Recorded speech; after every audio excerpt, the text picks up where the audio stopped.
Welcome back to Relax Radio with me, none other than Nick, keeping you guys company all the way until 6 p.m. That's right, we're talking about all these things that is happening right now in the UK. And yeah, there's a lot of these things going on with it. For instance, right now we got issues going on right now plaguing the UK, with the variant issues and all those issues related. There is a bunch of stuff actually happening right now. And you make sure you guys tune in along in the show, and always feel free to hit me up on those numbers. 07852-473-473. Those are the magical numbers. That's right. You always feel free to hit me up on those numbers. Also, don't forget to check us out on our social media pages. We are pretty much big on Facebook and Instagram. And also don't forget to check us out on YouTube as well. And also don't forget to download the app from the Apple App Store or the Google Play Store. Carry us all day, every day. And if you're wondering who this is, like I said, my name is Nick, and I'm giving you guys company only here on Relax Radio, RELAKS. And we're talking about a lot of things that is happening right now. And with one of this is how a lot of people in Wales has not been following the restrictions, the guidelines that have been told to them so far. And these are just, some of the things that, we'll be talking about, education system, about how people are having it harder now, that they have to catching up, to school and all of those things. These are just, some of the things that I'll be talking about as we go along in the show. But the main thing that we are going to be discussing at this moment is how the UK must vaccinate the world to save lives at home. Yeah, that is a pretty big statement that right there. And Boris Johnson, he has a moral duty to share some of the UK's coronavirus vaccine with developing nations to prevent a humanitarian disaster, says MPs and peers. So in a letter, they urged the Prime Minister to show global leadership ahead of the G7 summit. So what they wanted to do is, they want to pledge and to donate 1 dose abroad for each one given in the UK. So for every dose the person gets in the UK, they want to make sure that we can give another dose as well for the people in other countries, in these developing countries. So there is also certain new variants that could prolong the UK's lockdown restrictions. Yeah, in case you guys are wondering, it is the Indian variant. Yeah, that is spreading around right now. And there is a lot of these, a lot of concern coming down to the point of this with the Indian variant and all of the virus right now that is going on and spreading. People are concerned and they are pretty much worried, and they want to make sure that they can get ahead of this. So these are just some of the things. And because of this coronavirus right now, the Indian variant, there is fears of possibly gonna push the lockdown, the entire easing of lockdown down for a couple of more weeks or months. We don't even know. So this is one of the fears that Boris Johnson also wants to address at the moment. And vaccines are being administered, and ministers say the UK was one of the earliest vaccination donors. And the vaccines are administered across the world under an international scheme known as COVAX, in case you guys are wondering. So to try and stop the coronavirus under an international scheme known as the COVAX, they try to stop, this whole pandemic situation. And the global situations, though, right now it is very uncertain. It's not quite clear how the situation is going on, especially with these other countries. But the UK, which ordered more than 400 million doses of these various vaccines, different when it comes to Moderna, it comes to AstraZeneca, we got the Pfizer vaccine, and we got a lot of these other vaccines as well. We got Janssen & Janssen right now. So these are just some of the vaccine doses that we brought into our country. And they promised, to give most of its surplus vaccines to poorer nations. This is what the UK is trying to make good of that word, And this is what they're trying to say. Okay, listen, if we have so many vaccines, we have a surplus of these vaccines. And what we're going to do is we're going to make sure to give it to the countries that need it the most at the moment. But international organizations, such as the World Health Organization and the IMF and the World Bank are concerned that not enough is being done to stop these new variants spreading, and say no one is safe from the virus until everyone is protected. And when it comes to points like that, it is fair to think, okay, nobody's actually 100% safe until, like they said, the whole world is protected. And to do that, we have to make sure, that we deploy a lot of these vaccines across these countries that require it the most. Is what is very important. And Prime Minister Boris Johnson, he says all of these things, and more than 100 MPs and peers from across the political spectrum have said the UK has a moral imperative to go forward. So Boris Johnson, Prime Minister, will host the G7 Leaders Summit in Caribous Bay in Cornwall from June 11th is the plan. So the government has also said it will use its presidency of the G7 to unite leaders and leading democracies to help the world fight the coronavirus. And these are just another fight against the coronavirus. And a letter coordinated by the All-Party Parliamentary Group on Coronavirus, or the APPG, describes how harrowing scenes are unfolding in lower and middle income countries where COVID cases and deaths are soaring. So the amounts of people going through all of this, it's huge. It's not as little as we'd like to think. And because of that, there's been a lot of cases, there's been a lot of death, and there is also, to contribute to all of this, there hasn't been enough of the vaccine being deployed. So it says there is both a moral and rational case for closing the global vaccine divide, adding that recent surge in cases of the Indian variant has shown that to save lives at home, we must vaccinate the world. So those are pretty big words and pretty big requirements right now that the UK needs to step up to. And the UK also, they say that Britain right now should adopt a policy of vaccine matching, in which for each dose of vaccine imported into the UK, 1 dose is donated to lower and middle income nations via the COVAX scheme. And the UK should increase its own manufacturing capacity to a net vaccine exporter, while temporarily lifting patent protections for coronavirus vaccines, they say. So Liberal Democrats Layla Moran, who chairs the APPG, said, unless action is taken now, unless we do some form of action right now, we are going to be having a lot of these things unfolding in front of us. And, millions more lives could tragically be lost in lower and middle income countries facing a desperate shortage of these COVID vaccines. So the UK government must not turn its back on the humanitarian disaster unfolding around the globe as the eyes of the world are upon us for the G7 summit. It's time to show global leadership and donate an equal share of vaccine doses to those who need them most. And she went on to say that this would not only save lives abroad, but reduce the risk of new variants emerging that would threaten our own hard-earned progress, against the pandemic here at home. So what she's trying to say is, okay, what we need to do is we need to reduce the number of cases across the world as well. So the more we do that, the more likely it is that we can beat this thing. Because at the end of the day, what happens is there might be another variant that will surge up because not enough vaccines are there and viruses do mutate. So what we have to do is make sure that we get everyone vaccinated, get the number of cases down, and then, because there's always, once everything gets back to normal, people are always going to be entering back into the country. They'll be coming in for business trips or, holidays. And there's always the risk and the possibility of getting the virus, of spreading another variant. So to do that, what we have to do is get everyone abroad vaccinated is what they are, essentially what they're trying to address. So on the government's roadmap, all of these legal limits on social contact in England are due to be lifted no earlier than the 21st of June. So the plan is, like I said, they are planning to make sure that everything goes well and smooth without any hitch by the time 21st of June comes, so we can get everything back to normal. But some scientists have been actually calling for a delay, and they're saying, okay, right now there might be a possibility of a third wave. That's right. This is another problem right there. And they are concerned, and they're saying, okay, listen, what we have to do right now is we have to push back the dates of all of these things. We have to make sure that we can push back the lockdown, easing of the lockdown and all of these things, because what is going to happen is there's going to be more cases. There's going to be more people struggling. And this is just a very big problem. And what we have to do, we have to avoid this. And a lot of these scientists are suggesting that we stop this completely. We stop the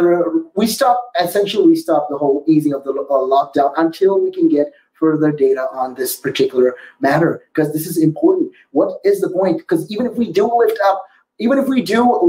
the restrictions, what is going to happen is essentially a lot of these things, when you think about it, a lot of these things are just going to be, it's like one step forward, 2 steps back. That's the kind of situation that the UK right now wants to avoid. We want to make sure that there's no steps back anymore. What we want to do is we want to move forward. To do that, right now we have to take that step back. Right now we have to stay indoors. Right now we have to make sure that at least we keep these restrictions, uphold these restrictions until further notice until we make sure that, we got the situation under control and we know what is going on, what the exact problem is, and how we can deal with it. How are we going to imply, what are we going to do? How are we going to counter all this? Will we make more vaccines, or will we make more people get vaccinated and avoid the contact? So essentially the spread of the virus is going to reduce because of that. So these are just, some of the things right now these scientists are suggesting, and they're saying, that this is very important. We need to do this right now. And they've reported more than 3,000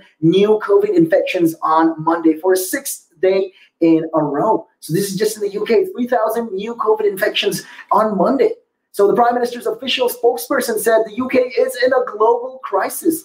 And the spokesperson said more needs to be done to make sure vaccines, treatments, and tests are available to all, while it is the government's duty to protect its own population. The UK is one of the earliest and largest donors to COVAX. And he went on to say, that the UK, we play a very big fundamental role in the COVAX scheme. And he added that the COVAX has delivered more than 61 million doses to 120 countries. That's still 61 million vaccine doses. So that's a lot of stuff. And Business Minister Paul Scully said undoubtedly the global situation will be raised at the G7 summit next week. So yeah, the UK is, what he's saying is the UK is the largest donor to the Gavi, the International Vaccine Organization. And we put £500 million into the organization that's rolling out the vaccine around the world. And we won't be out of this issue until the whole world is out of this issue because of international travel. So what they're trying to say is they are stressing on the fact that even if we get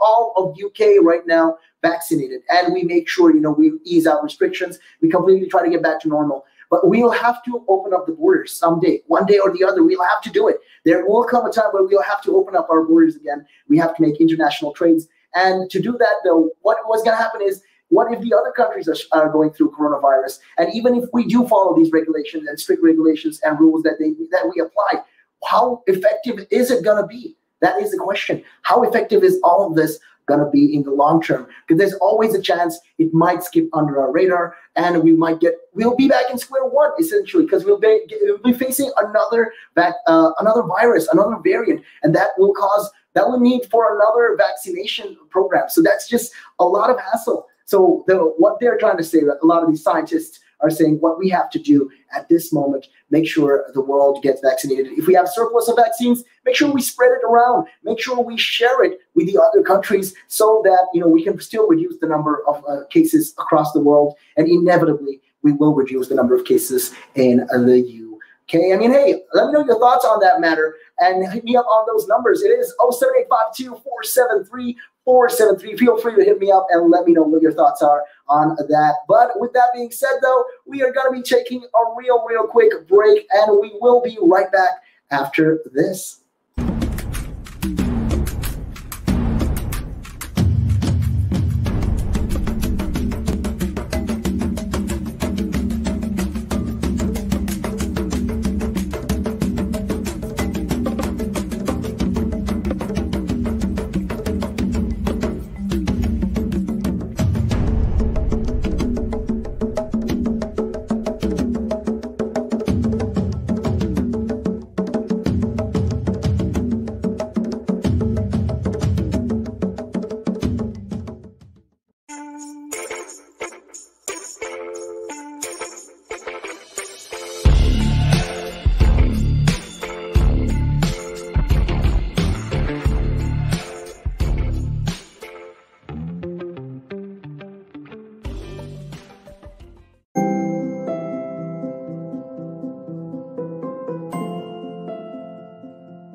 Welcome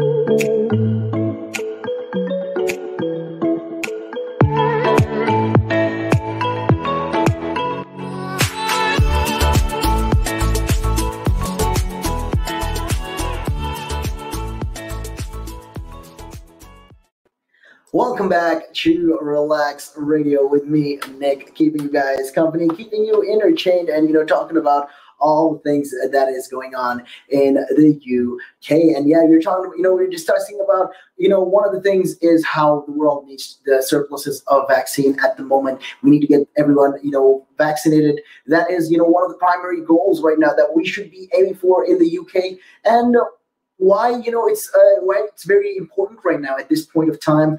And, discussing all these things of how the world, if we get the world involved in it, the UK will inevitably be safe. And you're wondering who this is. My name is Nick, keeping you company on Real Talk, keeping it real, only here, right here on Relax Radio, all the way until 6 p.m. Yeah, we were talking about, a lot of things that is going on. And one of the things right now, one of the interesting things that I want to talk about while we are in the show right now is how and why electric cars are going to be the future and why they're going to be the ones taking over. So if you're wondering, are robots actually going to be taking over the world soon? Well, I'm not really quite sure I can give you the answer for that, but I can tell you for a fact that electric cars are going to be the future. That's right. And I know you probably wouldn't have driven one yet, and even simply contemplating to buy one. So the prediction may sound a little bit odd and a little bit bold, and you're thinking, oh, what is Nick talking about,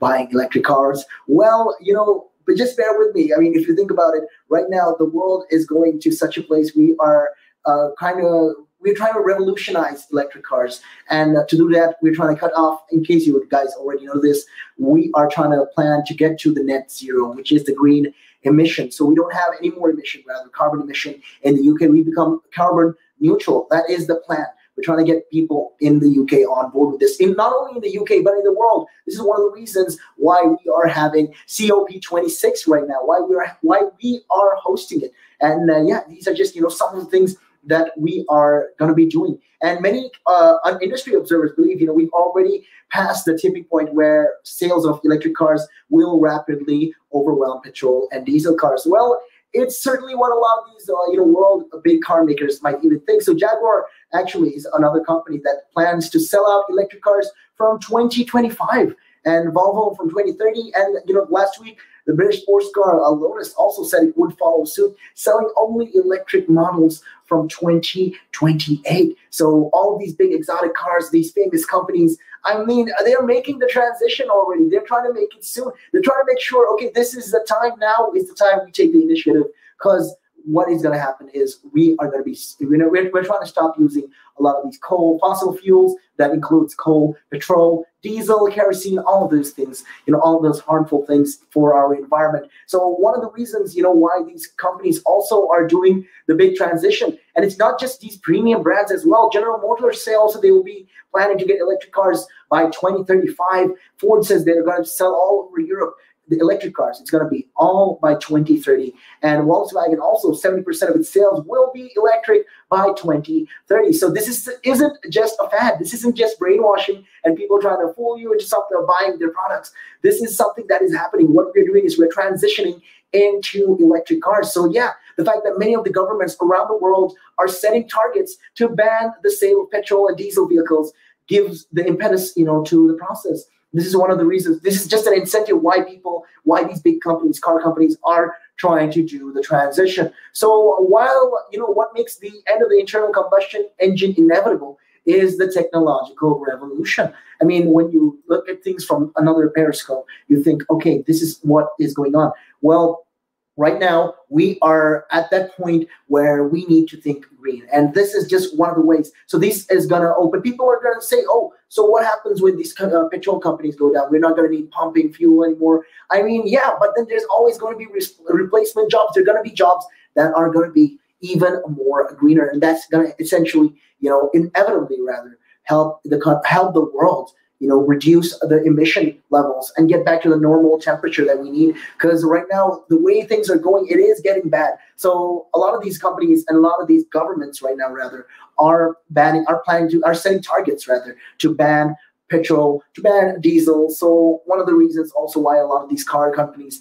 are going and transitioning into electric cars. But, it's like I said, this is all technological revolution. So right now, the revolution is that it's going to be electric. And even taking a look at the internet, all right, you see all of these electric market, and they're talking about, when you look at the things back in the past, how they were discussing about, possibility of electric cars over in the future. Well, it is very much something that can happen. So these are just, this is just some companies involved right now. There's a lot of these big names involved in this whole electric business company as well. So for those, who haven't seen all these things, it's crazy the way these companies are doing, and they're trying to produce these cars at an exponential rate, and they're trying to get, out of the fact that we need to make sure that, we transition. So what the plan is, the UK is setting goals, and they're saying, okay, what we're going to do, and we're going to set right now, we're going to set some hard rules for these big companies. And for instance, when you look at the Shell company in the Netherlands, well, the Netherlands did get banned. Yeah, they've won a big lawsuit against this big company. Activists won a lawsuit against this. And, right now, people are thinking about the environment and how it is very important that we take care of it. We make sure that, we get everything on board and we get everyone onto this, because the game plan is this, to make sure that we reduce essentially the emission levels and the amount of these problems in the world. Because as scientists looks at it right now, the temperature is rising by 1.5 degrees Celsius. And to prevent that, this is just, some of the things that they're talking about. Like I said, we're planning a lot of these things. They're planning to use sewage as well to generate heat in housings. So this is also, that's going to be very important. A lot of these electric grids also are going to be depending on these kind of things as well. So just, some of the things that is going on. And when it comes to electric cars also, you think, okay, it's going to cost expensive. Well, just 1 year ago, if you check almost 10 years ago, rather, the prices has changed. So back then it used to be, very, very, very, very expensive. Not a lot of people were on board, but right now they're trying to get to the point where they can make it economical. They can make it affordable for most of the people. So how fast is this actually going to happen? How fast will customers and retails follow? Well, the answer is very fast. Yeah, that's indeed right. And a lot of these places, a lot of these big companies and people, who are having their own cars are going to be trading it over and going to be switching to electric cars sooner than we'd expect. So the internet, like in the 90s, the electric car market is already growing exponentially. So global sales of electric cars raced forward in 2020, rising by 43% to a total of 3.2 million, despite overall car sales slumping by a fifth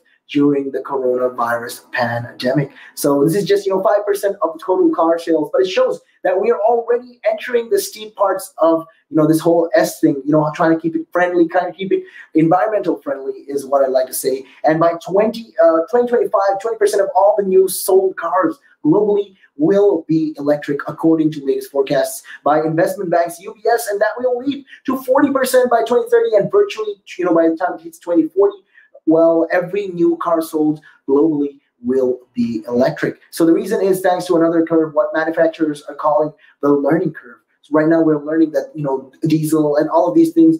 I mean, look, just because we advance in such a way, it doesn't mean that we're not gonna do any more progress. So it just goes to show every single day we are changing, we're advancing as a civilization. And to see, this right now, we're trying to make sure we stop, harming the environment. 30 years ago, 40 years ago, people would laugh and say, oh, you got to use an electric car. That's just rubbish. But now people are going to be considering it because of the harmful effects of, these cars that use petrol, that use diesel. So this is what is driving down the prices of a lot of batteries as well, the need of batteries right now is what, one of the biggest issue with electric cars is its batteries. It's really super expensive. But right now, what a lot of these big companies are trying to do is they're trying to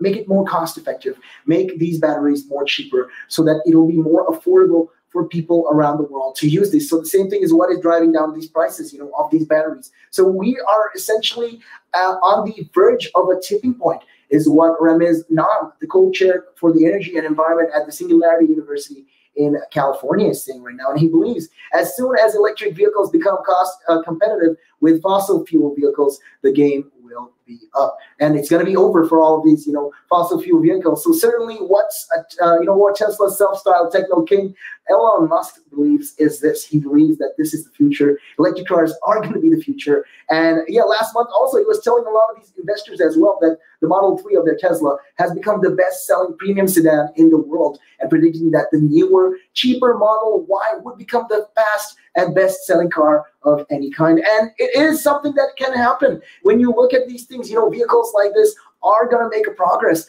Electric cars are, I believe, are the future. We are at the pinnacle right now of, where we're going to get. We're at that point. We're at that edge where we're deciding, okay, this is what's going to happen. We're going to make sure that we do this transition. We do a switch. We're trying to keep it green. We're trying to make sure that the environment is safe, because this is also what is very important. When you look at all the statistics right now, a lot of these things, a lot of these companies and businesses are thinking green. Yeah, it's not just the UK. It's not just Europe.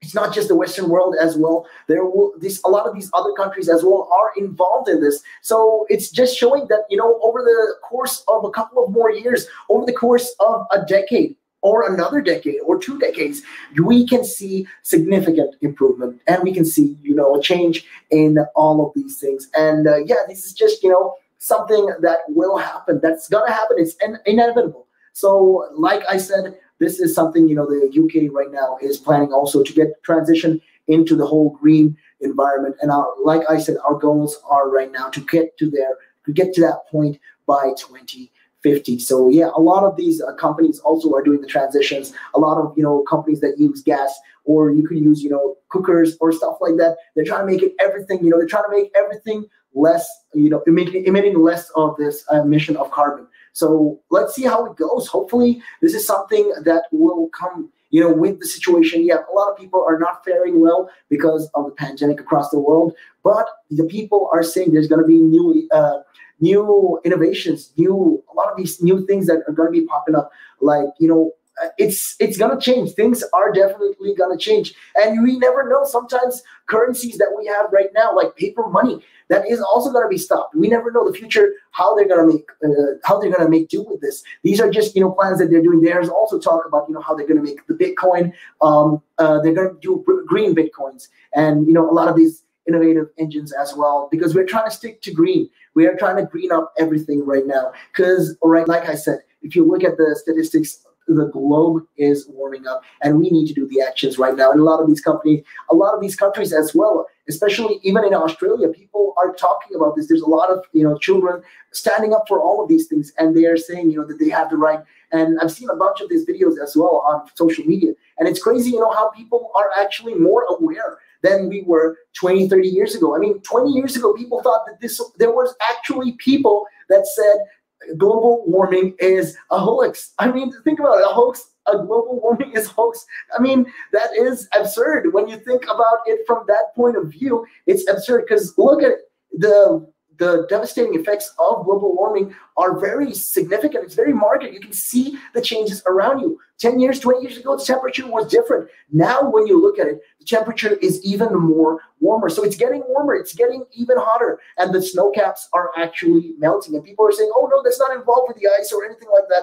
Well, this is just another thing that is going on. So hopefully people will, right now, the generation that we are fostering are making sure that they stand up for the fight for a greener environment and for a greener nation for them. So let's see, how it goes as the days go by. You'll see most probably, we will be definitely seeing some kind of improvement on all of this. And we will see more new initiatives coming up as it goes by. But with that being said, we are going to be taking a real quick break, and we will be right back after this.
Welcome back to the show. This is Relaks Radio, RELAKS, with none other than me, Nick, keeping you guys company. And, we're talking about a lot of things that is happening right now.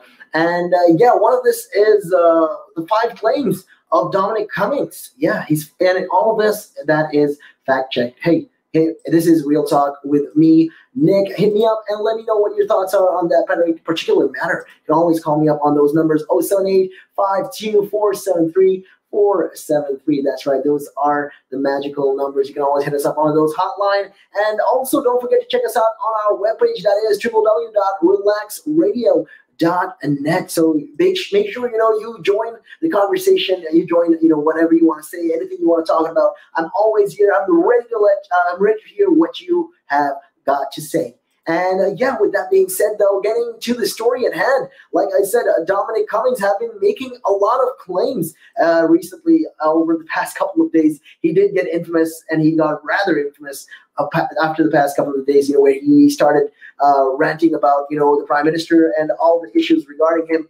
And just taking it all a look, the prime minister's former chief special advisor, Dominic Cummings, spent 7 hours giving evidence to parliamentary committees about the government's response to the pandemic. So Mr. Cummings was highly critical about policies and individuals, including the health secretary, Matt Hancock, and Mr. Boris Johnson himself. And looking at the context of some of these claims also, when he's talking about this, he went on to say one of his things that he said was, we were told categorically in March that people would be tested before they went back to care homes.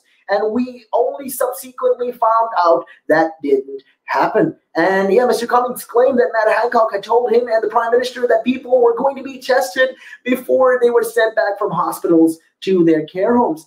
And he is correct, though, that this does not happen. It didn't really happen. There's nothing really that actually showed that they did an action plan on that. And it didn't really went well until April. So they can't really verify, what Mr. Hancock said. We can't really verify what he said to Mr. Cummings and Mr. Johnson at the time. But a spokesperson for the health secretary has rejected all of these claims. And on the 19th of March, NHS guidance said that unless required to be in hospital, patients must not remain in an NHS bed. So this policy was implemented to free up beds in advance of an expected surge in coronavirus patients. So on the 2nd of April, the rules on discharging to care homes were clarified, saying negative coronavirus tests are not required prior to transfers/admissions into care homes. So it wasn't until the 15th of April that the government said that all patients discharged from hospitals would be tested for coronavirus. So by this time, an estimated 25,000 patients had been discharged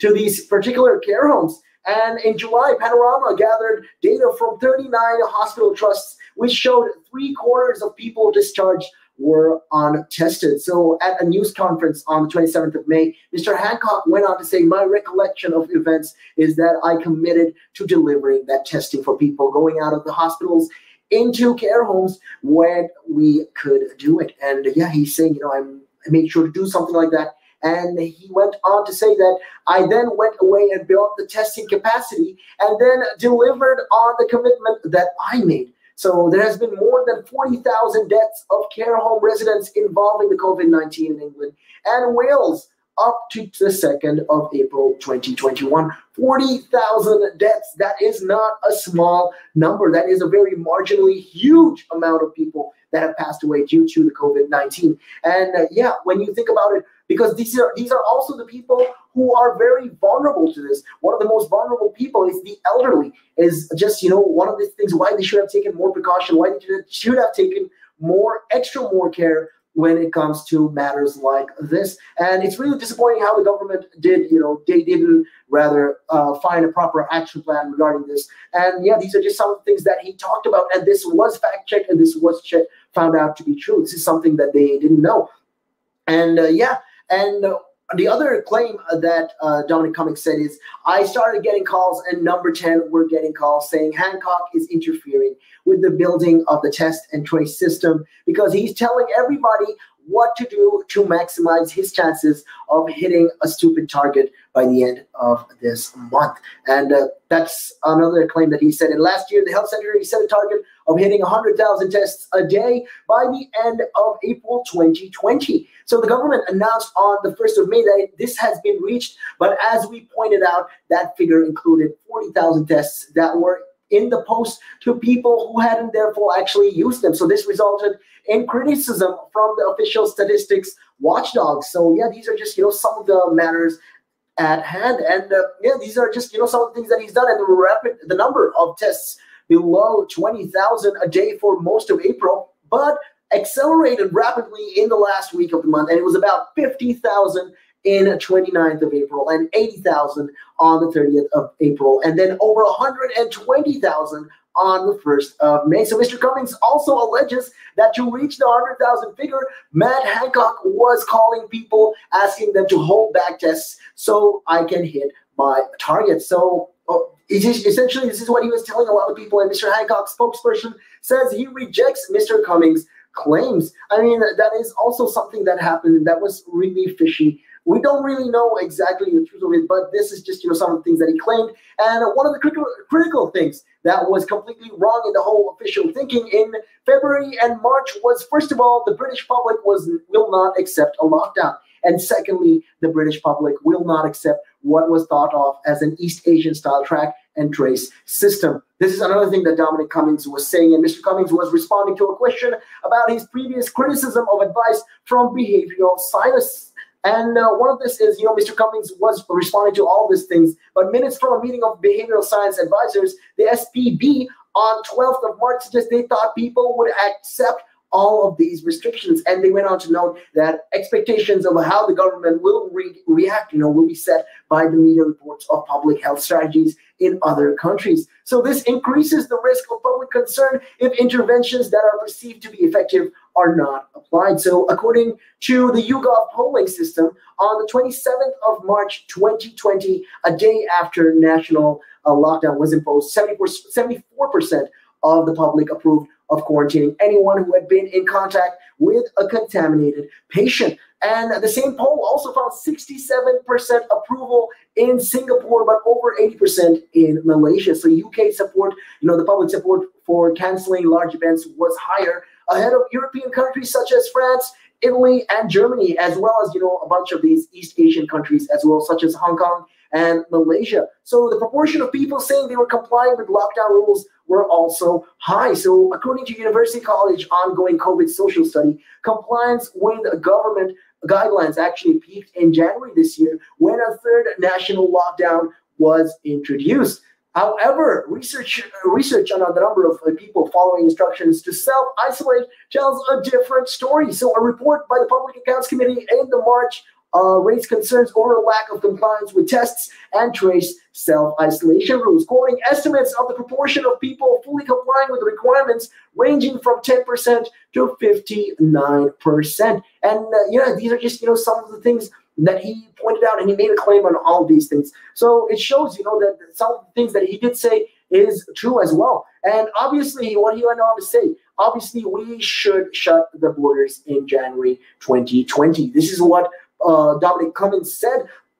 So between January and March 2020, the UK introduced some measures to protect itself and from this whole new virus. So quarantine was imposed on 273 arrivals from Wuhan in China, while travelers from other parts of China, Iran, and northern Italy were asked to isolate voluntarily for 14 days. So those requirements were withdrawn on the 13th of March, 10 days before the first lockdown started. Mr. Cummings said the advice to the government had been that closing the borders would essentially have no effect. So a study from Imperial College later found that a third of COVID transmission had come from Spain and 29% from France, neither of which faced restrictions, with hardly any coming from China. So Mr. Cummings said that after April 2020, there were no proper border policies because he claimed the Prime Minister didn't want one. And he's trying to say the Prime Minister was not totally on board with this. He said he didn't want any more of these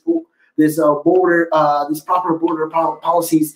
And the UK has also significantly tightened and toughened its border policies relatively recently, introducing quarantine hotels for people arriving in the UK from high-risk countries in February 2021. And he also made another bold statement, rather. He made a big claim that Taiwan immediately closed the borders. They introduced very strict quarantine systems. They did a whole bunch of things right off the bat in January. So Dominic Cummings repeatedly held Taiwan up as acting defensively and very decisively early on in the pandemic. So Taiwan closed its borders to all visitors from China on the 23rd of January 2020. And as soon as China said there was evidence of human-to-human transmission of the COVID-19, this is how fast they acted. And they're saying the UK right now is what Dominic Cummings is saying. The UK did not act as fast as these countries did, as fast as Taiwan did. So it also imposed mandatory quarantine for all Taiwanese citizens returning home. So these measures are currently still in place. What I'm trying to say, let that sink in, Think about it. They took action so early. To this point, till this day, they're still following the mandatory quarantine for all their Taiwanese citizens returning home. So most of the country's 23 million people were also wearing face masks even before they were required to do so. However, this month, they're also, all these things are just, what they've been doing. So Dominic Cummings is, setting up Taiwan on a spotlight and saying, okay, the people from Taiwan made sure they acted decisively in comparison to the UK when this whole thing started off the bat. But right now, if you look at the number of cases in Taiwan, there has been, a little bit of an increment. Rather, there's been an increase of cases, and they've been hailed, as there's been stories, that say that there's been a lot of these cases, although it's mostly in the single digits to zero digits. So it's mostly to do with the people, and they were smart. They made sure to make the move as early as possible because this is very important. They said the earlier we act, the faster we act, the more better, it'll be for the country, for the countrymen, for the citizens in Taiwan. So this is, another thing that Dominic Cummings claimed, and this was actually seen to be fact if you look at it. So these are just some of the things that the former chief special advisor Dominic Cummings said, and he was giving all of this during the parliamentary committees about the government's response to the whole pandemic and how they took action about this whole. Especially during this whole critical period. So these are just, one of the things, like I was saying, if you have anything that you want to contest, hey, hit me up on those numbers and let me know. 07852-473-473. That's right. Feel free to hit me up on those numbers. You can always call me up and let me know what your thoughts are. But with that being said, though, we are going to actually be taking a real quick break, and we will be right back after this. And taking a look at your time right now, it is 4:46. Good evening.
Welcome back to Relaks Radio, RELAKS, without the X, because we believe in that positivity.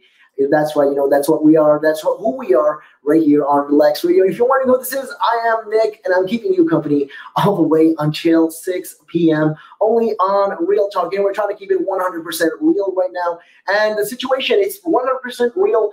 There's been 0 daily deaths announced in the UK for the first time. Yeah, so that's just in. So the UK has announced that 0 daily deaths within 28 days of a positive test for the first time since March 2020. So that is a milestone right there. I mean, if you have something to be proud of, well, it can be this, because look at the situation right now. We've come a far, very, very long way with, the amount of people that suffered along the way and people that died right now because of the vaccine program and the people, maintaining the restrictions and following suit. It just shows that, right now we are at the point where we can probably say there has not been enough of death. I mean, it did come with a cost. If you think about it, it did come with a very severe cost. But at the same time, this is just going to foster the future for people right now. So the latest figures also reported another 3,165 new cases. So although there's not been deaths, there has been a lot of new cases compared with 3,383 on Monday and 2,493 1 week ago. So it comes amid all of these concerns over recent rises in these cases linked to the variant first identified in India. That's right. So reports of these daily deaths are now often lower at weekends and at the start of the week. And this is also, mostly because less counting takes place while statistics are, all these statisticians are off, and adding in the bank holiday weekend will make this figure less certain still. So any death that happened on Tuesday will be reported in days to come. So right now, it's not really a fact. Like, we don't really know whether the figures are coming in yet. So as of yet, there's not been any deaths so far. So a lot of people are saying, it is a relief. It is a blessed relief for the government to announce no deaths in their daily figures for the first time since the pandemic kept going. So this is just another win for the people right here in the UK, for people who are struggling and went through a lot. A lot of people have gone through a lot, especially during this pandemic. So there's always ifs and buts in the situation. But at the same time, we are glad to say that, we've come to the point where for 1 week, we didn't have any cases. So that's very important as well. And it just shows the situation right now. And it's crazy. So today's death tells us, what's happening with infections a month ago. And right now, it looks like the virus is on the rise again from its current low base. So, and the daily count isn't a perfect figure. So some people who died over the bank holiday may have passed their reported on a Wednesday. So let's see how it goes. These are just, like I said, some of the things that have happened. And according to the UK's current definition, deaths within 4 weeks of a positive test, there was a day with no reportable deaths last summer, and that was on the 30th of July. So the government did announce some deaths on that day, as they were using a different definition at that time. So the pandemic is far from over, though. Although there's not been any deaths so far this week. And it is a milestone, but there has still been a rising number of cases in the UK. So the government is still saying, there's still deaths around us. We're still surrounded by these deaths and these situations. So it just goes to show this is very, very important right now. And this is something that we as a people, we've won in a way. We have come to that point. We've come a long way, and this is a small victory that, we can bask and be proud of. But at the same time, we have to remember the cost of this victory. How many people have given up their lives and have lost their lives due to this pandemic.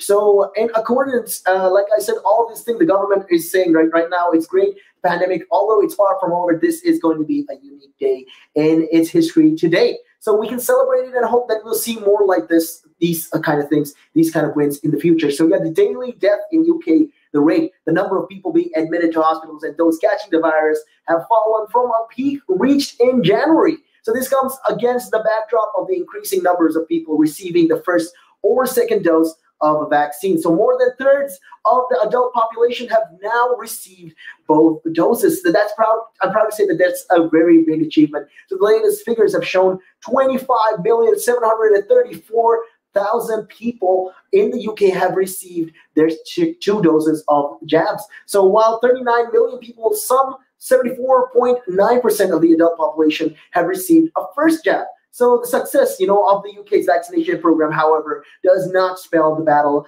of between COVID right now as being over. It's not over. So this is what scientists are advising the government. Even though we've seen a lot of significant wins, it's still far from over. It's still too soon to celebrate. So Professor Adam Finn said the country remained vulnerable as there are still large numbers of unvaccinated people. So there have been calls to delay ending COVID restrictions in England on the 21st of June amid warnings of a third wave. So but on Tuesday, Downing Street reiterated that Prime Minister Boris Johnson had seen nothing in the data to suggest the plan would need to be postponed. So a final decision on the last stage of the government's roadmap in England for lifting lockdown, which will remove all limits on how many people you can meet, will be reached on the 14th of June. So the plan is, by the time 14th of June comes, this is where we're going to be making the final decision, whether we're going to go on and we're going to keep going on like a monorail. We're going to keep going on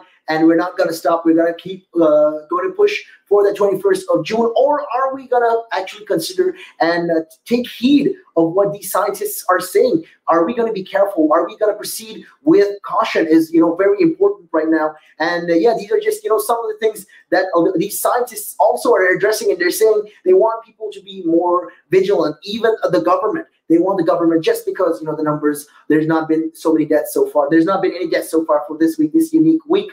It does not spell that the whole situation is done. So the timetable for relaxing COVID measures varies across the UK. So for instance, in Scotland, the easing of restrictions has been paused for millions, but rules are to be relaxed in Glasgow from Saturday. So in Wales, the UK, there has also been a review on the 3rd of June, and in Northern Ireland, some measures were relaxed on the 24th of May. And the next review is due on the 10th of June. So the UK has now reported more than 3,000 new coronavirus case infections for 7 days in a row. And this increase in cases comes amid the spread of the more transmissible Indian variant known as the Delta, after the World Health Organization announced new names for COVID-19 variants using letters of the Greek alphabet. So the Delta variant, or the Indian variant, also known as the B.1.6172, is thought to account for up to 3/4 of the new cases right now in the UK. So yeah, these are, in case you guys are wondering, it's not the Indian variant anymore. It is called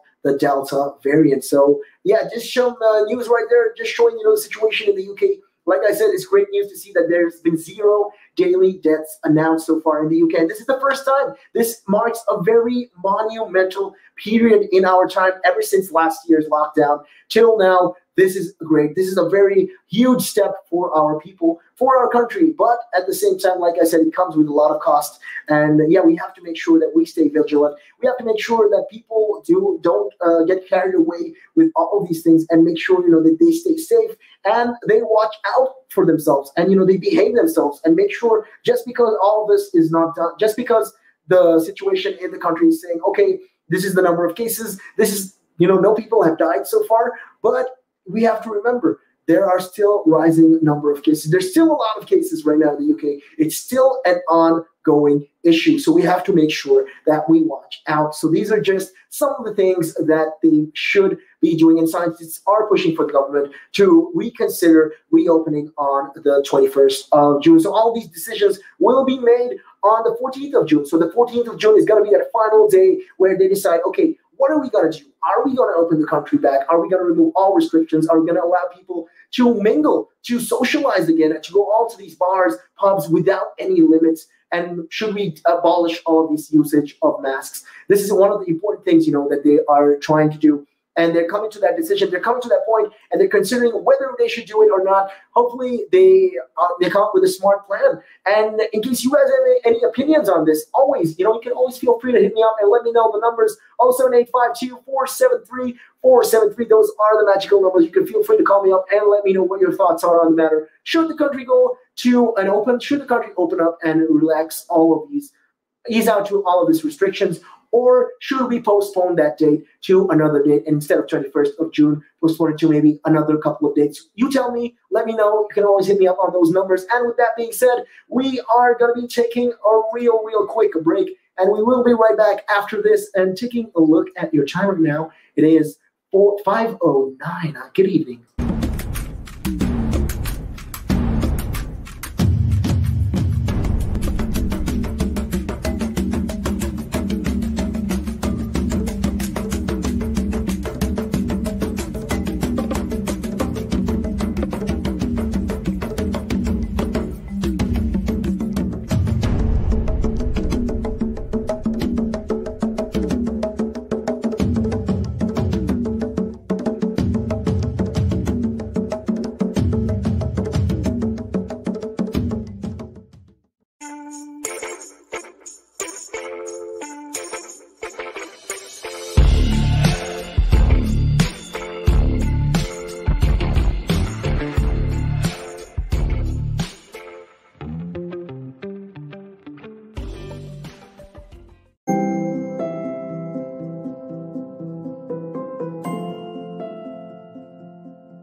Welcome back to Relax Radio with me, Nick, keeping you guys company all the way until 6 p.m. We're talking about a lot of things that is going on in the UK. And yeah, like I said, we are addressing how there's not been any more deaths so far in this week. And, the country is moving forward with the situation that we had. And yes, Dominic Cummings did talk about a lot of stuff that the government actually did not do and did fail to accomplish. So, and that's just, some of the things, that's just the tip of the icebergs.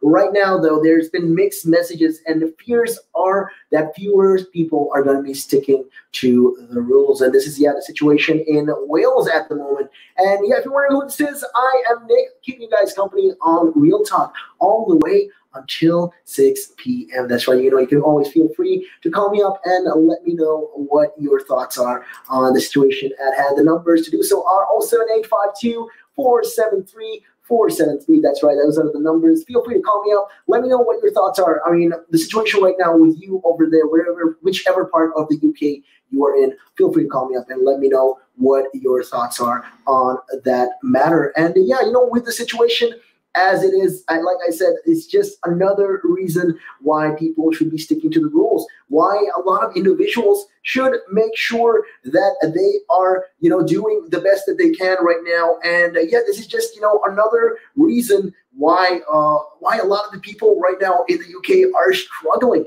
And like I said, the number of people sticking rigidly to the COVID rules in Wales has dropped by up to a third, researchers have said.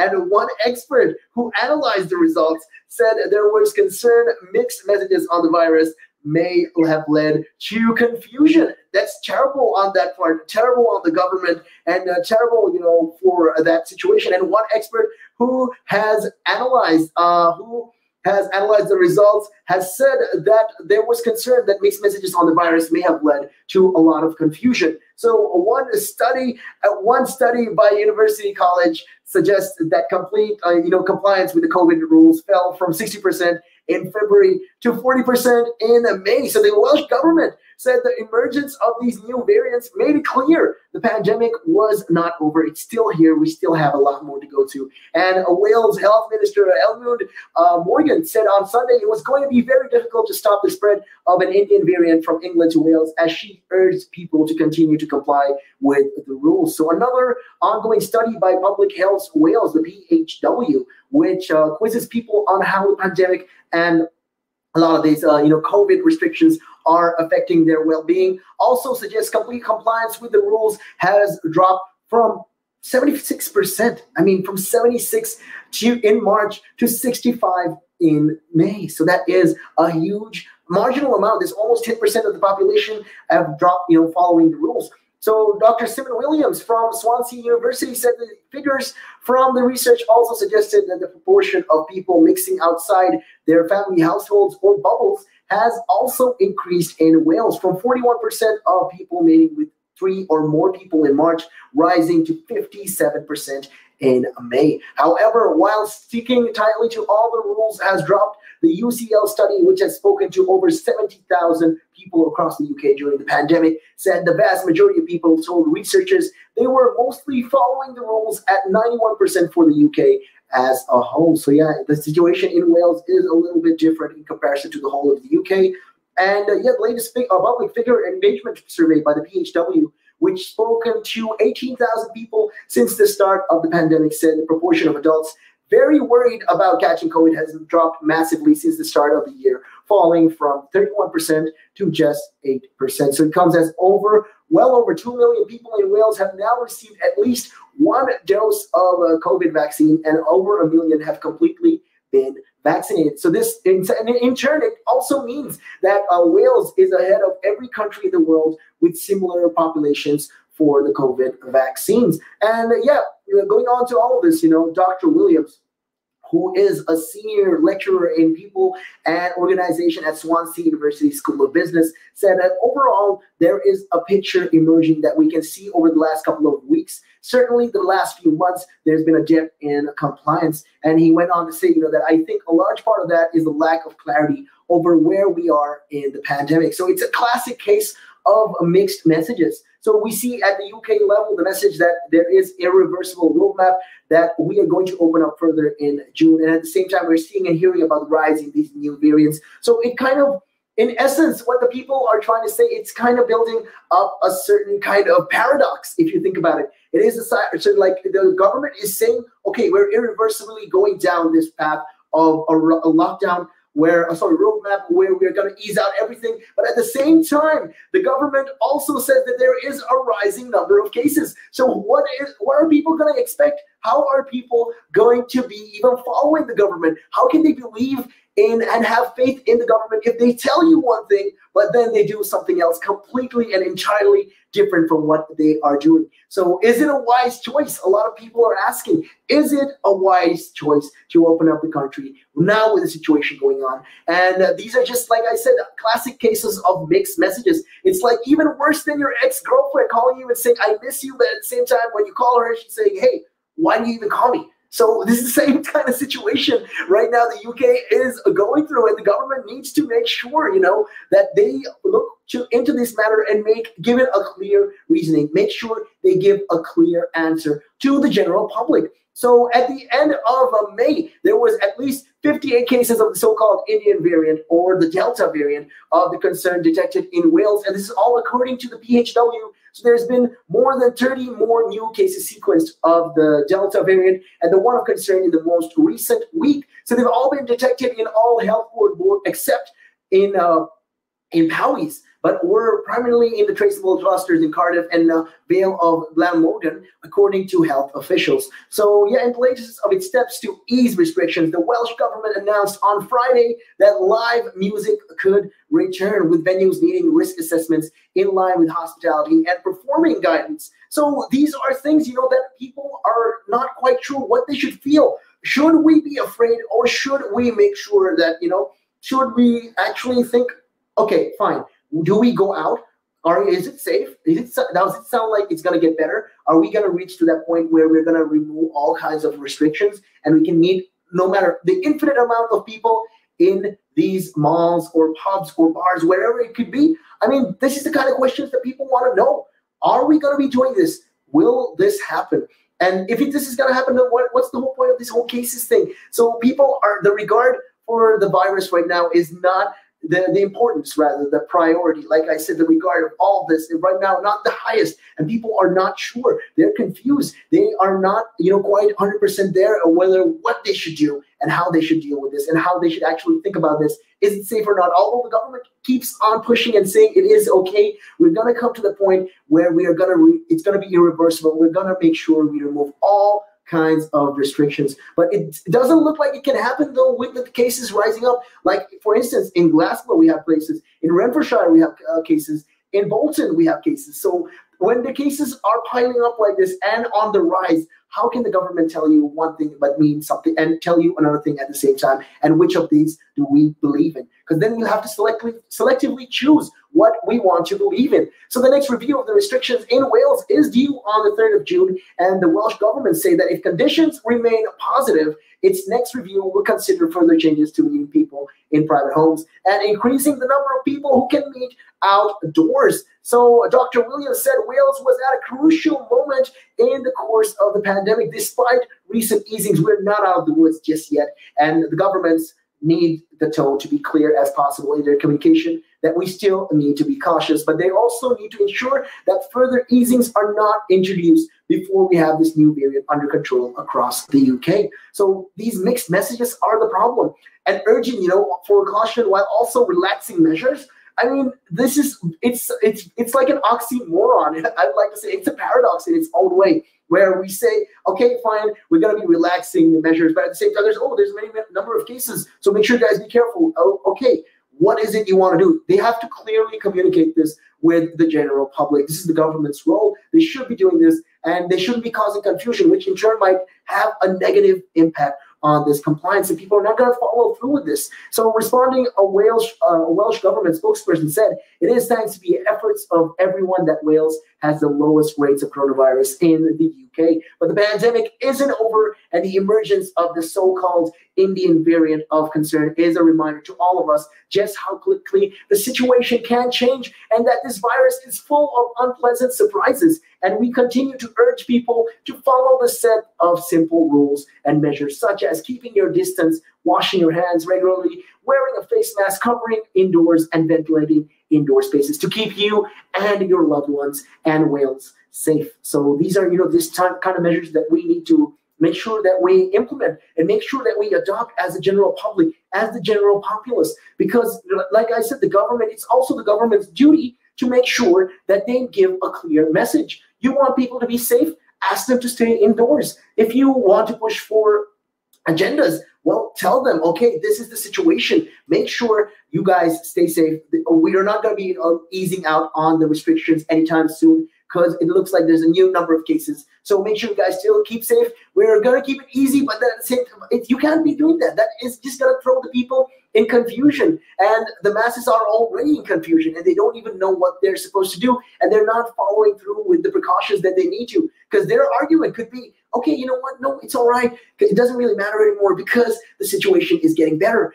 Because right now, anyway, by the time 21st of June hit, Boris Johnson gave his word, it's going to be irreversible. The roadmap is going to come, and we're going to ease out all this. So what's the point of even following it right now? This is what people are doing. But at the same time, there are rising cases. Like I mentioned, Bolton in Greater Manchester, we have Renfrewshire in Scotland, and we got, Glasgow, we got the city of Edinburgh. These are places that are actually affected and that are actually having issues and that are actually having a rising number of cases, although not as much as we think in the beginning, but this is how it always begins. It starts off small, and then it's like an avalanche. It starts off small, and then next thing you know, we got so many number of cases, and the NHS can't handle this anymore. So we got to make sure that we put the first step in, and the government also has its responsibility. It has to make sure that it gives off a clear message. And hey, if you want to argue with me on this, or you want to tell me something is wrong, no, we got to get out of lockdown, I'm tired of it, let me know. Hit me up. Let me know. The number's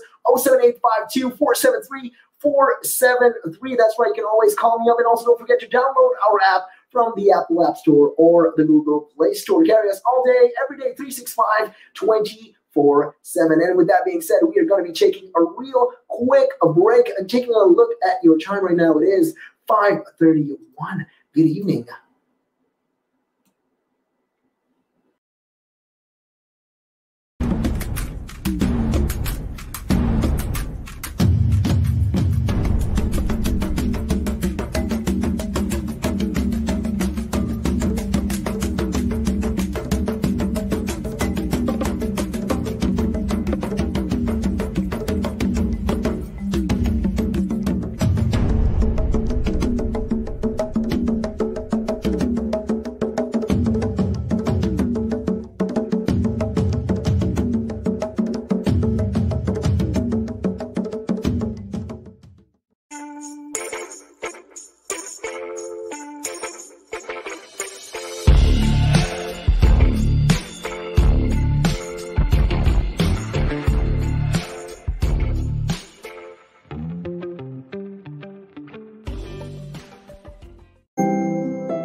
Welcome back to Relax Radio with me, Nick. Welcome back to Relax Radio with me, Nick. Keep you guys company in case you guys are wondering. Yeah, there was a little bit of a technical issue right there, but never mind that. I'm back. I'll be keeping you guys company all the way until 6. And yeah, we're talking about all the things that is going on in the UK at the moment. And yeah, one of this is, like I said, the mixed measures and how the whole situation is going out in Wales and how it's panning out in Wales so far. And yeah, there's been concerns of how people are saying there is a lot of this mixed messages situation. Yeah, so these are just, some of the things that is plaguing the UK and how they're saying government is not being responsible and they're not giving the proper news that the people need to hear. And yeah, and you can always, like I said, call me up and let me know if you guys have any thoughts on that particular subject. I mean, I'm always all ears, I'm always open to any kind of feedback. So make sure you guys come this way. The numbers to do so are 07852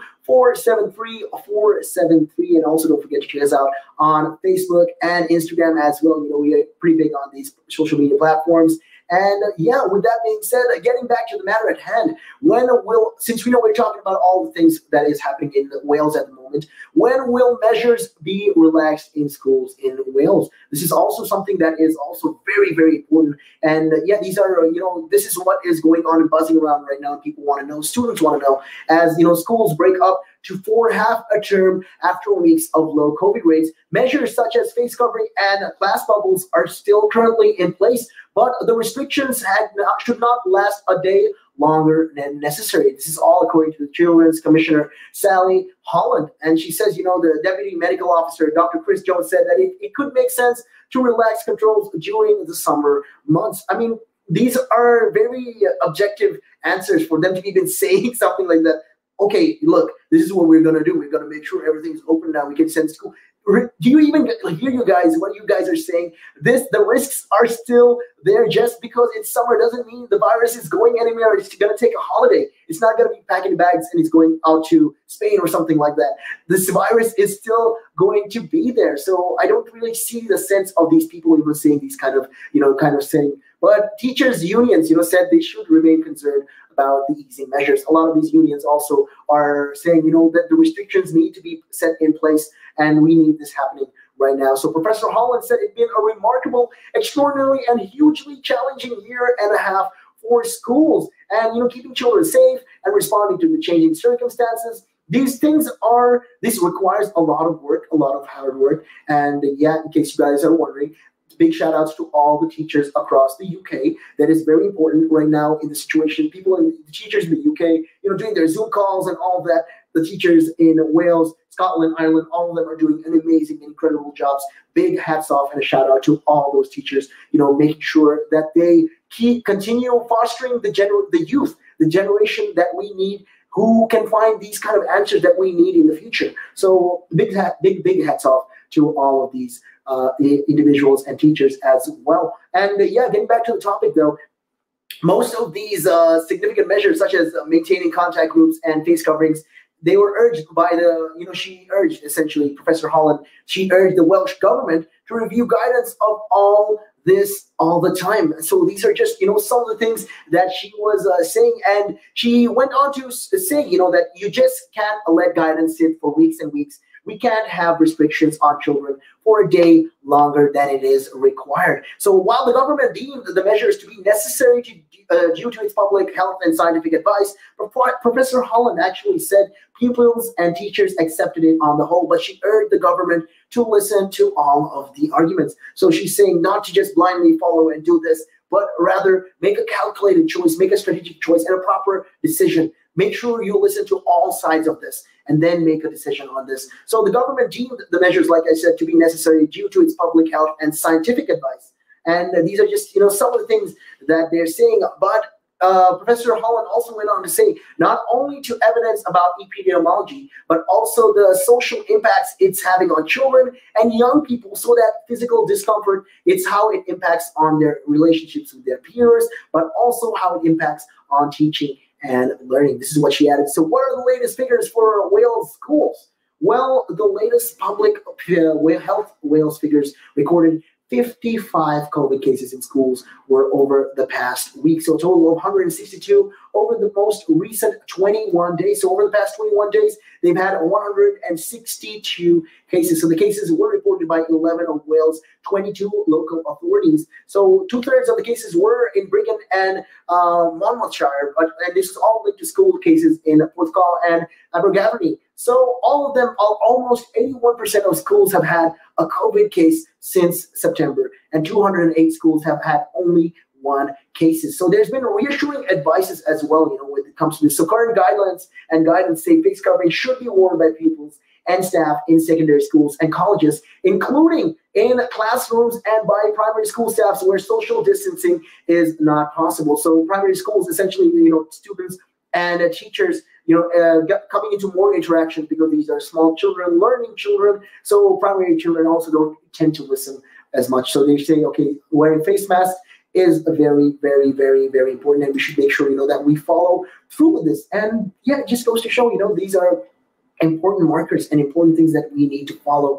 The government is following and making sure that they should impose these things and make stricter rules with regards to this, and how much the people also should follow through with this. And it's great to see. It is it's heartwarming to see that a lot of people are, ready to go back to school, and they want to get back to school and continue their studies, because it has been a very tough year for a lot of people. So like I said, all of this should continue, but at the same time, we should follow the proper guidelines and the things that we are required. And schools have also formed contact groups of pupils to limit mixing. So twice weekly lateral flow tests are available for children over the ages of 11 years old and school staff. So Dr. Jones said there was very few cases being reported in schools, providing very reassuring evidence that schools were not a higher risk environment. And Ian Gerd, the head teacher at ESCO Aberconwy in Conwy, said pupils have been really resilient. And she went on to say, that he was keen that the restrictions were relaxed in a safe way, as mask wearing does have impacts on learning in classrooms. I mean, it is going to be difficult. Yeah, you wear your mask in a classroom and you're trying to talk to the teacher or you're trying to talk to your peers. It's going to be hard because sometimes it might sound a little muffled and it's difficult to talk through these masks. I mean, imagine me talking like this in a mask. Yeah, I look like a clown, but this is how it is. It's difficult, but then these are the things that we need to do, because this is very important right now. And the message needs to be clear that students especially need to keep following these guidelines, wearing their masks, trying to maintain social distancing and all of this, and limiting, a number of mixing between the students. And yeah, they also said, that in the same way, all of this will affect classes, but they think they've got to be driven by the science of it all. So pupil Hannah Partington, 18 years, said, I think I feel comfortable to still wear them, and it makes you feel a bit safer. So it does make you feel safer, even if, even if you are in a classroom, it does make you feel that sense of security. That's what people require and students require. They need that sense of security. They need to be confident that they can come to school and it can be safe for them. And yeah, it's just, some of these things that has been going on. So Wales Education Minister Jeremy Miles has said school restrictions will be kept under review. So Dr. Giri Shankar from the Public Health of Wales, the PHW, said the country's technical advisory group was considering dropping the rules. And he went on to say, Dr. Jones also went on to say, personally, I think and I would favor stepping back from face covering during the summer months. And we may need to reinforce them again when the winter comes, but we can't really decide that without gaining people's confidence. Everyone has to feel happy that the approach makes sense. So these are just, some of the things also that they have been trying to address. And he added information on face coverings was due shortly from the Technical Advisory Cell, a group of experts, they're providing advice to the government. And he went also on to say, Dr. Jones continued saying, we know that there are some harms associated with face coverings, and they may be getting worse during the hot weather over the summer, and difficulty with skin irritation and the heat. I get it. Yeah, there's going to be rashes and there's going to be problems like that. And people are going to be, in that situation, in that spot where it's going to be difficult for a lot of them. And yeah, it just shows, that they are considering of the problems of the students, what the students are facing right now, how they should address all of these things is the matter at hand, and why these teachers are also concerned. But at the same time, I personally don't think it is a great idea to quit on these face masks, because we need them at a time like this. And it's very important, to do this And they said there's been arguments, to say the benefit related to the risk is less for face covering now, but we need to see the evidence that we need to discuss that with teaching these teaching unions and also children representatives, because we need to make sure that if there is a change in a policy, everyone still has confidence in these protective measures that we still have. So Dr. David Evans, the Crime Bureau Secretary, said it was too early to lift COVID restrictions because of the current concerns over the Indian variant. And he said the younger population had not been vaccinated and they were more mobile and were meeting more people. So this is of concern as well. And he said that, they still want to see pupils wearing their face masks in classrooms until the end of the term and then assess the situation before they start back in schools in September. So Dr. Chris Jones also said that Wales was ready to go if the UK-wide Joint Council on Vaccination and Immunization gave the go-ahead for 16 and 17-year-olds to be vaccinated. So currently all the children above the ages of 18 can get their vaccinations. So it's not yet implemented for children between the ages of 16 and 17 in comparison to other countries like the US. They started this already. So this is just, some of the things. And they went on to say, Dr. Chris Jones also went on to say, I think it's fair to say if the JCVI recommended its use in 16 and 17-year-olds, we would welcome that in Wales and we'd be ready to start that age group sooner than later. So that is just some of the things that they were addressing, as it went by. Hopefully, this is something the government can consider and make sure, that they follow through with this. And that's what I'm trying to say.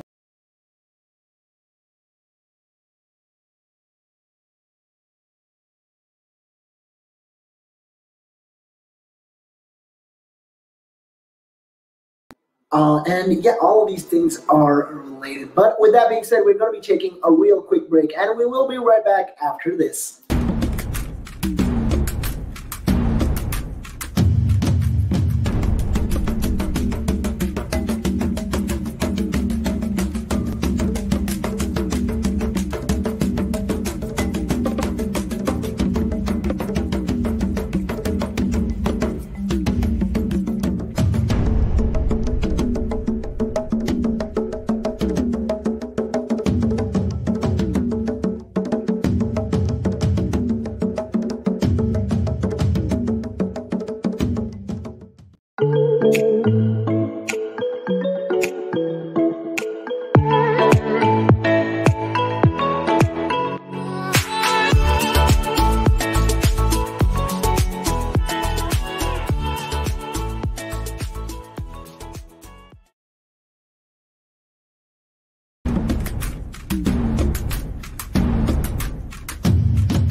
Welcome back to the show. This is Relax Radio with me, Nick, keeping you company on the final few moments of the show. And yeah, while we were talking about a lot of these interesting things that is going on in the UK, one of it is the UK right now. They're planning to do an experiment that could sweep aside fusion hurdles. Yeah, so we've been having troubles, with a lot of these countries, developing countries, and countries that are already developed have issues with when it comes to fusion. So initial results from a UK experiment could help clear a hurdle to achieving commercial power based on a nuclear fusion. And this is also something that could be looked into. This could actually be considered because, like I said, the whole nation right now, the whole country wants to go green. And the only way to do that is to find different, alternative measures like this. So this also could be a benefit right now. And researchers believe, that they've had a better way to remove the excess heat produced by these fusion reactions. So this intense heat can melt materials used inside a reactor, limiting the amount of time it can operate for. So the system, which has been linked to a car exhaust, it resulted in a tenfold reduction in the heat. So the tests were all carried out at the MAST, or the Mega Amp Spherical Tokamak. So yeah, that's the upgrade nuclear fusion experiment at Culham in Oxfordshire. So the 55 million pound device began operating in October last year after a 7-year build. So it took 7 years to construct this magnificent beauty of a contraption, but well, it did. After 7 years, they decided, this is what we're going to do. And nuclear fusion, like I said, is an attempt to replicate the process of the power that the sun and the other stars need. And this is what we want to replicate right here in the UK and in the world, in Earth. So the UK is also one of the countries that is focusing on this. In case you guys are wondering, what am I talking about?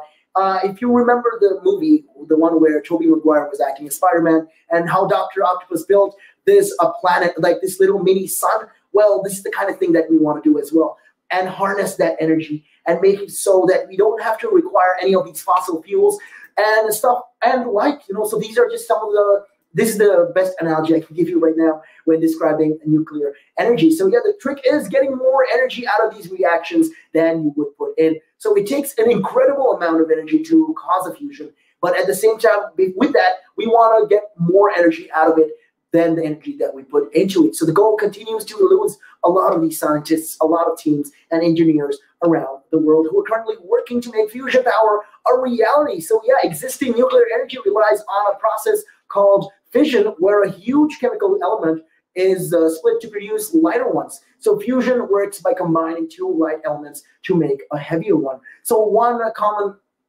fusion approach uses a reactor design called tokamak, in which these powerful magnetic fields are used to control charged gas or plasma inside a donut-shaped container. In case you guys are wondering what that is, yeah, there is images. You can always check it out on Google. And yeah, these are these some of the things that right now the UK is planning to do, and they're trying to implement as well. And an international fusion mega project called the ITER is currently under construction in southern France. So Professor Ian Chapman, the chief executive of the United Kingdom's Atomic Energy Authority, or the UKAEA, said it would be crucial for demonstrating the feasibility of bringing fusion energy and power to the grid. But he added that either size and cost meant that if every time you wanted to build a unit, so you need to raise the sum of money, then the penetration into the market, it would be determined by economies, but not by technology. So end of the day, it's the affordability of these units and these builds. So it's making it is also, it takes a lot of time, but at the same time, it is also very, very expensive. So it's just not about the technology as well. So the mass upgrade is also one attempt to come up with a template for more compact, cheaper fusion reactors. So it's use of an innovative design known as a spherical tokamak to squeeze the fuel into a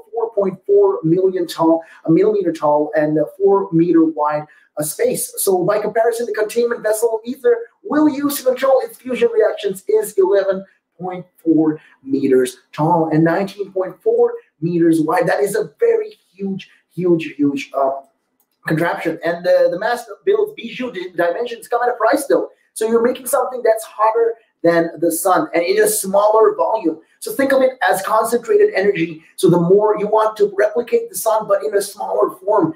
And that's just, how you get the heat out how you get a lot of this energy out, that is the big question. That's the challenge. And this is what Professor Chapman is saying, to harness that energy and, to equal of the sun is what they want to do. And that's the current challenge that they're facing right now. So the core of the plasma, with the tokamak, reaches these temperatures of 100 million Celsius without an exhaust system that can handle this in unimaginable heat. Materials in the design would have to be regularly replaced. So that's also going to be very, very costly, and it will be very, very expensive. So these are just, some of the matters that they are saying and how expensive this thing is. But this is something that they want to look into and make sure that if we can harness the energy, if we can harness fusion energy, hopefully in the future we can use this, and we won't have such issues when it comes to power. Because right now, one of the issues that we have is the power that we do, the powers that fuel the cars or fuel any of these things that we do, electric grids and all of that require fossil fuels. So to do that, hopefully in the future we can come up with a method that can actually provide us a benefit. And if the UK could be, and right now the UK is pioneering in this, and they build such a big upgrade, and they want to use the whole capacity that they can when it comes to nuclear fusion. So let's see, how it goes. Hopefully, in the next couple of decades, this is something that they can do, along the way. What with the pandemic going on and a lot of these other things as well, fundings might not be as much as we'd expect, but hopefully this is also, like I said, they can consider these things as we go along, and hopefully this will also be brought up in the COP26 that's going to be happening in Glasgow, hopefully by the time November hits. So this is just some of the things that is going on in the UK, and with that being said, it is about that time of the day for me to head on out of here. But don't worry, I'll catch you guys again tomorrow, same time, same place, all this time, we're talking about all these things.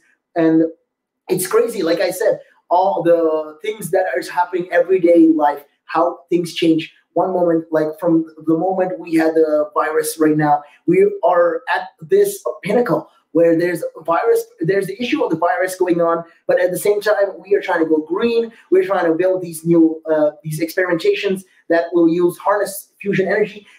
It just shows the potential the UK has right now at the moment, and the fact that we are doing this and we are trying to make moves into something like this is really commendable. So let's see, like I said, how it goes.